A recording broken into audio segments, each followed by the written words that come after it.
우리가 여러분들이 잘 알다시피 구약 성경의 3대 예언서 하면은 이사야, 예레미야, 에스겔을 볼 수 있어요.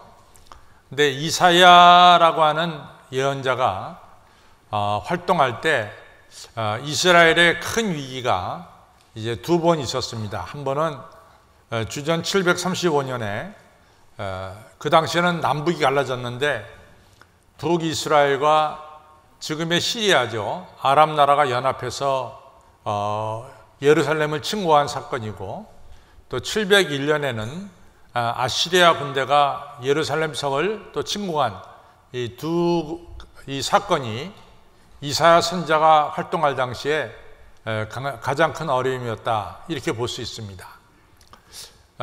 먼저 이제 735년에 있었던 이 북이스라엘과 이 아람, 시리아가 연합해서 예루살렘을 침공했을 때 그 당시의 왕이 누구였냐면 아하스라는 왕이었습니다. 근데 이 아하스 왕과 백성들이 한 나라도 아니고 두 나라가 연합해서 침입하니까 아주 걱정과 두려움이 태산 같았습니다. 그래서 이사야 7장 2절에 보면은 왕과 백성들이 바람에 살림이 나뭇가지가 흔들리듯이 왕과 백성들의 마음들이 두려워서 흔들리기 시작했다, 이렇게 이제 성경은 말씀하고 있습니다. 그때 이제 이사야 선지자가 아하스 왕에 찾아가서 이런 얘기를 합니다. 왕이요, 조금 더 두려워하지 마십시오. 저 두 나라라고 이렇게 겁을 먹습니까? 저 두 나라는 사실은 아궁에다 나무를 놓고 불을 떼지 않습니까? 근데 불이 다 탄 다음에 그 나무를 빼보면은 불에 탄 이 나무 힘이 없죠. 이거 갖다 부직갱이라고 그러는데 두 부직갱이에 불과합니다. 전혀 힘이 없는 사람들이니까, 나라니까 왕이 걱정할 이유가 하나도 없습니다. 이렇게 이사야 선지자가 왕에게 말씀을 했죠. 그런데 왕은 이사야 선지자의 말을 듣고도 계속해서 불안해하고 두려워하는 거예요. 그래서 이사야 7장에 보면은 너무나 중요한 말씀이 나옵니다. 그것이 뭐냐면 이사야 7장 14절에 무슨 말씀이 나오냐? 처녀가 아기를 잉태하리니 그 아이의 이름을 임마누엘이라 하리라. 이 말씀이 우리가 예수님 태어날 때 예수님의 이름이 둘이잖아요. 하나는 예수님이고 또 하나는 뭡니까? 또 하나는 뭐죠? 임마누엘이죠. 바로 그 임마누엘의 출처가 어디서 출처가 됐냐면 바로 이사야서 7장 14절에서 처음으로 등장한 거예요. 처녀가 아기를 잉태하리니 그 아기의 이름을 임마누엘이라 하리라. 그럼 여러분들 임마누엘의 뜻은 알죠? 임마누엘이 뭡니까? 하나님이 우리와 함께 계신다, 이런 뜻이죠. 그러니까 이사야 선지자가 아하스 왕한테 하나님이 우리와 함께 계시니까 조금 더 두려워하지 마시고 담대하게 저 두 나라를 대처하시기 바랍니다, 이런 말씀을 주신 거죠. 이처럼 하나님께서는 하나님 백성들이 어려운 일 앞에 두고 두려워하고 근심하고 걱정하는 그것은 마귀 사탄의 계략에 넘어가는 거다. 하나님이 우리와 함께 계시니 담대해라, 이런 말씀을 주신 거죠. 또 여러분들 디모데후서 1장 7절에 보면은 사도 바울이 믿음의 아들 디모데에게 이런 얘기를 해요. 디모데야, 하나님이 너에게 주신 것은 두려워하는 마음이 아니라 능력과 사랑과 근신하는 마음이다. 너 복음 증거하는 것에 대해서 두려워하지 말아라. 또 너 내가 지금 로마 감옥에 갇힌 것에 대해서도 부끄러워하지 말아라. 그리고 너 하나님의 능력을 힘입어서 복음을 전하고 복음과 함께 고난도 받아라. 이 유명한 말씀이 디모데후서 1장 7절과 8절에 나오는 유명한 말씀입니다. 우리가 이제 그 내용을 보면은 여러분과 제가 상식적으로 디모데후서를 우리가 펼쳐보면은 사도 바울이 순교할 날이 가까울 때 쓴 편지가 디모데후서예요. 그래서 디모데후서 4장 7절에 보면은 사도 바울이 이런 얘기를 하죠. 내가 관제와 같이 부은 바 되고 내가 떠날 날이 가까웠도다, 이런 얘기를 합니다. 그래서 제가 지난주에도 말씀드렸지만은 우리가 소를 제물로 바치든 양을 제물로 바치든 곡식을 제물로 바치든 그 제물을 바칠 때 맨 마지막 순서가 뭐냐면 포도주를 거기다 뿌리는 거라 그랬어요. 그게 관제입니다. 그래서 뿌리면은 제물 바쳐지는 것이 끝이 나는 거예요. 그래서 사도 바울이 내가 관제와 같이 부은 바 되었다라고 하는 것은 내가 이 땅에서 할 일이 다 끝났다, 이런 얘기를 의미하는 거예요. 그러니까 디모데후서는 사도 바울이 순교하기 직전에 쓴 편지다라는 것을 우리가 짐작할 수가 있죠. 그러니까 디모데가 생각하기에 사도 바울이 이제 곧 순교당할 것 같은 그런 느낌이 왔습니다. 근데 이제 아시다시피 디모데에게는 세 가지 약점이 있어요. 세 가지 약점. 첫째, 디모데의 약점은 뭐냐면 나이가 어립니다. 그래서 디모데가 어디 파송이 되면은 그 교회 사람들이 디모데가 나이가 어리다고 깔보는 거예요. 그러니까 내 연소함을 깔보지 않게 하라, 이런 얘기예요. 첫째는 디모데가 나이가 어리기 때문에 어딜 가더라도 조금 사람들이 어린 게 뭘 해, 이런 깔보는 게 있어요. 두 번째, 디모데의 약점은 뭐냐면은 마음이 여려요. 굉장히 약합니다. 그래서 아시다시피 고린도전서 16장에서 사도 바울이 디모데를 고린도 교회에 파송하면서 부탁의 편지를 씁니다. 디모데가 고린도에 이르거든 그 마음을 불편하지 않게 해주십시오. 그 마음을 불편하지 않게 해주십시오. 그 얘기 뭐냐면 디모데의 마음이 유약하니까 고린도 교인들이 디모데의 마음을 불편하게 하지 말고 그가 평안히 있다가 에베소로 돌아오게 해주십시오, 이런 부탁의 글을 써요. 그럼 그거를 보면서 디모데의 마음이 좀 유약한 면이 있구나, 우리가 짐작할 수 있죠. 세 번째로 디모데의 약점은 뭐냐면은 이 젊은 친구가 식사를 하면 소화가 안 돼요. 소화가 맨날 음식을 먹으면 소화가 안 돼서 아주 배앓이를 합니다. 그러니까 사도 바울이 보다 못해서 뭐라고 편지 쓰냐면 디모데야, 너 밥 먹을 때 조금의 포도주를 마셔라. 그래서 너 소화시키는데 도움을 주도록 해라, 이런 얘기를 했어요. 그러니까 디모데가 세 가지 약점이 있죠. 첫째는 연소함이고 나이가 어리고, 두 번째는 마음이 유약하고, 세 번째는 육신의 연약함을 가지고 있었어요.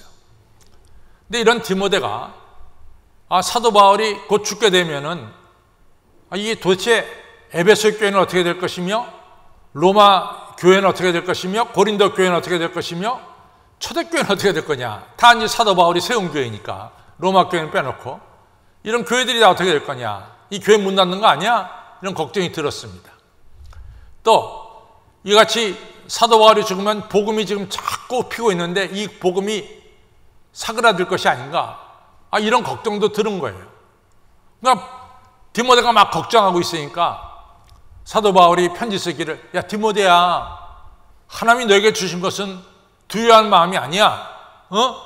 하나님의 능력과 예수님의 사랑과 예수님이 한결같이 너와 나를 사랑하신다고 하는 이 한결같은 사랑을 믿어라.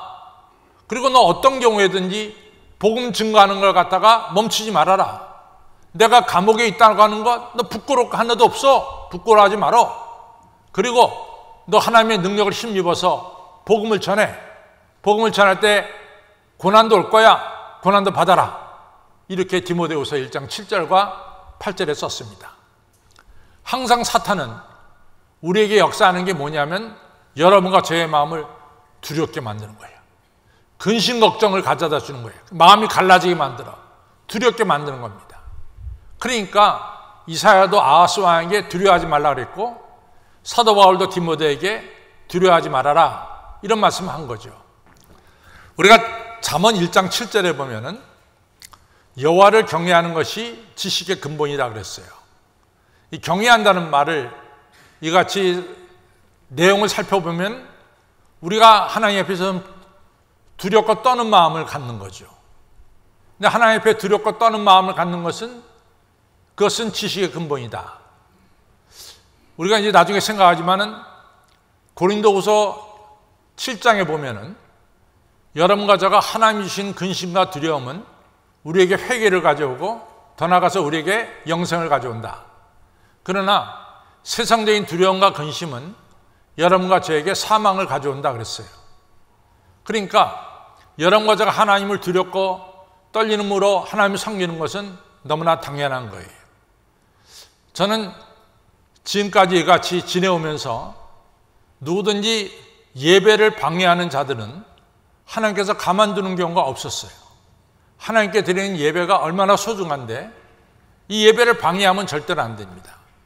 우리가 하나님께서 받으시는 이 예배 시간에 여러분과 저는 정말로 신령과 진정으로 예배를 드려야 되는 거예요. 그래서 하나님께서 기쁘게 여러분과 저의 예배를 받으셔야 되는 거예요. 그런데 이처럼 하나님을 여러분과 저가 두렵게 여기고 또 하나님께서 우리에게 근심과 걱정을 주는 것은 여러분과 저에게 회개할 수 있는 기회를 주고 회개하면 용서받게 하고 용서받으면 우리에게 새 생명, 성령을 부어주신다 그 말이에요. 그래서 하나님이 우리에게 주시는 근심 이런 것은 우리에게 생명을 주는 것으로 나아갑니다. 그러나 반대로 세상적인 근심이 있어요. 이 세상적인 근심은 하나님을 의지하지 않고 세상적인 것을 바라보다가 우리가 갖는 근심이에요. 예를 들자면 민수기 13장 14장에 나오죠. 이스라엘 백성들이 40일 동안 이제 가나안 땅을 정탐하고 왔어요. 12명의 대표가.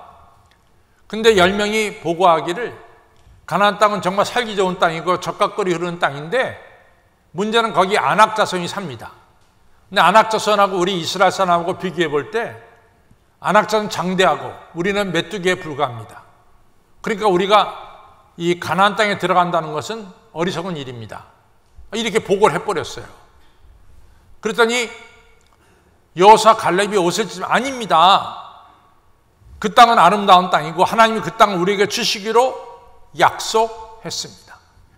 따라서 그 땅 백성은 우리의 밥입니다. 이렇게 보고를 한 거예요. 그런데 백성들은 이 10명의 대표자의 보고를 더 들은 거예요. 우리가 그 땅에 들어갈 수 없다.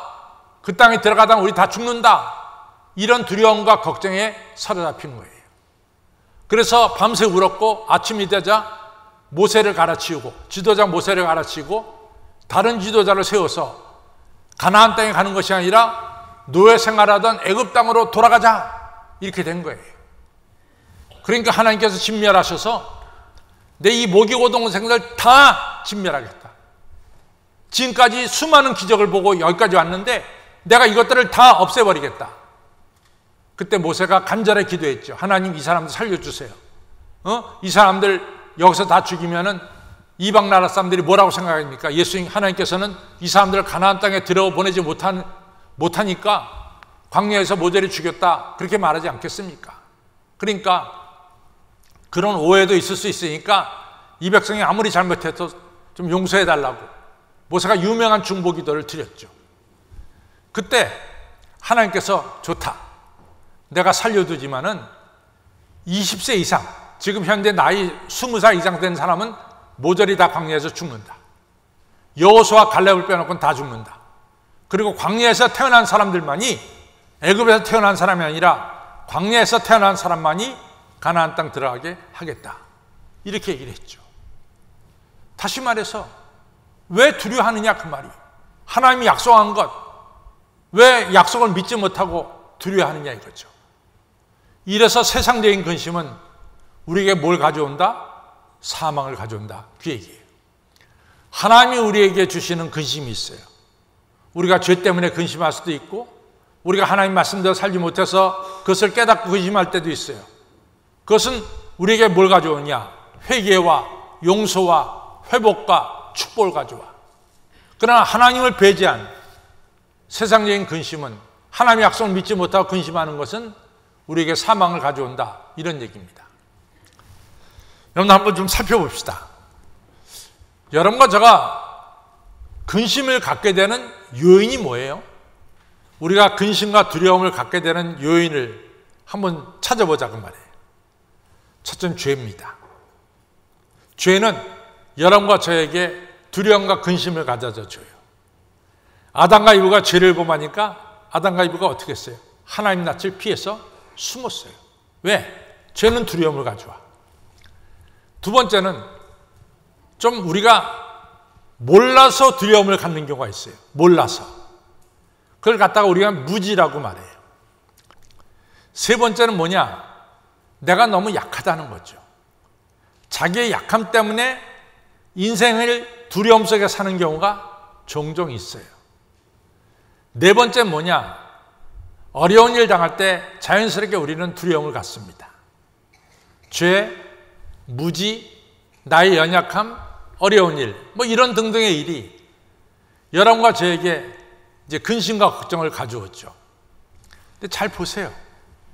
이 네 가지를 해결할 수 있는 길이 있습니다. 첫째는 내가 죄 때문에 두려움이 있다면은 내 죄를 용서하시는 하나님께 나가면은 하나님은 내 죄를 깨끗하게 씻겨주시고 나를 다시 의롭고 거룩하게 세워주세요. 나를 두렵게 하는 죄의 문제를 하나님께만 가면은 해결이 되는 거예요. 두 번째, 우리 하나님은 전능하시고 전지하신 하나님이에요. 우리 하나님께는 모르는 게 없어요. 능치 못한 게 없어요. 나의 모자람을 알지만은 하나님께 나가면은 하나님은 나를 지혜롭고 능력 있는 사람으로 바꿔주시는 거예요. 나는 여기 있는 여러분들이 베드로보다 다 유식해요. 여기 있는 분들 중에 베드로보다 무식한 분은 없어요. 베드로는 글을 못 썼어요. 그러니까 여러분 다 글을 써요. 베드로는 사실은 글을 읽을 줄도 잘 몰랐어요. 근데 여러분들 다 글을 읽어요. 적어도 글을 읽고 쓰는 것만큼은 우리가 베드로보다 유식합니다. 그런데 베드로가 얼마나 담대합니까? 하나님 믿으니까 강위를 걷잖아요. 베드로가 얼마나 담대합니까? 베드로를 통해서 얼마나 많은 기적이 일어납니까? 그렇습니다. 여러분과 저는 내 지혜로 살아가는 게 아니에요. 우리가 하나님의 은혜로 오늘도 살아가고 있습니다. 우리는 아는 것이 별로 없지만은 그러나 전능하시고 전지하신 하나님을 의지할 때 하나님께서 우리를 능력의 사람으로 지혜로운 사람으로 만들어 주실 줄로 믿습니다. 세 번째, 내가 약하다는 거예요. 다 약해요. 여기 중에 누가 강한 사람 어디 있어요? 다 약합니다. 제가 요즘 좀 뒤를 좀 쳐다봤어요. 제가 1981년 1월 8일 날 목사 안수를 받았어요. 그리고 지금 2022년 7월 오늘이 3일입니다. 제가 목사로 목회한 지가 만 41년이 넘어섰어요. 오늘 이 자리까지 오게 됐는데 제가 생각해 보면 다 하나님의 은혜예요. 난 여러 가지로 연약하고 모자란 것이 많은데 하나님께서 은혜를 베풀어 주셔서 오늘 이 자리까지 인도해 주셨어요. 하나님의 은혜가 아니면 저는 이 자리에 올 수가 없다. 이것이 내 결론입니다. 여러분, 그렇습니다. 우리 중에 누가 강합니까? 우리가 다 연약함을 가지고 있는 거예요. 그러나 누가 강하세요? 나는 비록 약하지만 예수님은 강한 거예요. 그러니까 강한 예수님 붙잡으면은 강한 예수님께서 우리를 강하게 하시고 능력 있게 하시는 거죠. 그러니까 내가 약하다고 두려워할 필요가 없어.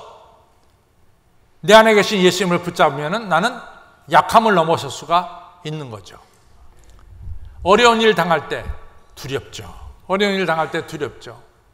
창세기 15장에 보면 아브라함이 북쪽에 있는 그돌라오멜, 자기 조카 롯을 데려간 그돌라오멜과 싸워서 318명 데리고 싸워서 이겼어요. 근데 이기고 나서 후환이 두려웠어. 이들이 나를 보복하지 않을까 두려웠어요. 아브라함도 두려웠어. 그때 하나님이 찾아왔습니다. 아브라함아, 왜 두려워하느냐? 너 장막에 나와서 하늘을 봐라. 하늘의 별을 세어봐라 하면서 하나님이 아브라함과 함께 계시고 아브라함의 축복의 약속을 꼭 지키신다는 걸 갖다가 보여주시면서 강하고 담대하라 그랬습니다. 여러분, 어려운 일 당할 때 여러분과 저는 전적으로 누구요? 전능하신 하나님을 의지하시기를 바랍니다. 하나님께서 이 어려운 일을 해결해 주시고 이기하시고 우리에게 약속한 축복을 내려주실 줄로 믿습니다. 모세가 죽었습니다. 모세가 대단한 사람이죠. 모세가 죽었어요. 이스라엘 백성들이 큰일 났어요. 지금 요단강을 건너야 되고 가나안 땅 들어가면은 7 족속이 버티고 있고 여리고성, 아가성 등 성들이 있습니다. 이걸 어떻게 점령하냐 말이야. 모세가 죽고 나서 이스라엘 백성들이 걱정이 태산이었어요. 30일 동안 울었어. 30일 동안 모세 죽었다고. 그런데도 주저앉아서 우는 거야. 그러니까 하나님께서 여호수아를 부른다. 여호수아야, 일로 와봐. 너 언제까지 주저앉아서 울을래? 울지 마. 이제 일어나라. 이 백성과 함께 더불어 일어나서 요단을 건너가라 말이지. 내가 모세와 함께 있던 같이 내가 너와 함께 하마. 내가 분명히 말하는데 너를 능히 이길 자가 없어. 네가 백전백승할 거다. 세 번째는 내가 모세에게 약속한 모든 땅을 틀림없이 내가 너한테 다 주겠다. 그러니까 너는 일어나고 강하고 담대하라 말씀하고 있습니다. 사랑하는 성도 여러분, 이 말씀은 오늘 하나님이 우리에게 주시는 말씀입니다. 내가 너와 함께한다. 너를 능히 이길 자가 없다. 내가 너에게 약속한 모든 축복의 약속은 틀림없이 내가 다 이루어 주겠다. 그러니까 어떻게 해야 돼요? 강하고 담대하라. 오늘 저는 이 이사야 12장의 말씀이 너무 은혜스럽습니다. 하나님은 나의 구원이시고 내가 하나님을 의뢰하니까 나에겐 두려움이 없습니다. 하나님은 나의 힘이 되시고 노래가 되시고 능력이 되십니다. 여러분과 제가 하나님을 의지할 때 하나님은 나의 구원이 되시고 하나님께 우리가 하나님을 의지할 때 두려움은 다 사라지게 되고 오히려 우리의 입에는 노래와 하나님의 힘과 능력이 충만해질 줄로 믿습니다. 우리가 어떻게 이렇게 담대하게 살 수 있느냐? 그것은 여러분과 제가 하나님 말씀을 믿기 때문에 그런 거예요. 그러니까 하나님 말씀을 믿어야 돼. 어떻게 하나님 말씀을 믿느냐? 잠깐만 하나님 말씀을 읽어야 돼. 들어야 돼. 믿음은 들음에서 나며 들음은 뭐요? 그리스도의 말씀으로 말미암으리라. 여러분과 저는 하나님 말씀 열심히 듣고 읽으면서 믿음이 자라시길 바랍니다. 두 번째, 기도하면서 하나님의 능력을 힘입기를 바랍니다. 기도할 때 하나님이 능력을 주시는 거예요. 세 번째 뭡니까? 기도할 때 성령을 우리에게 보내주세요. 성령 우리에게 확신을 줍니다. 그래서 우리가 굳건한 믿음을 가지려면 1, 2, 3가 있어. 첫째 뭐예요? 말씀. 두 번째 뭐예요? 기도. 세 번째 뭐예요? 성령의 역사예요. 저 따라하세요. 믿음의 세 가지 역사. 말씀, 기도, 성령입니다. 그래서 여러분과 제가 확실한 믿음을 가지고 강하고 담대하게 여호수아가 가나안 땅을 차지했듯이 하나님이 주신 약속의 땅을 다 차지하는 여러 성도님들이 되시기를 주님의 이름으로 축원합니다.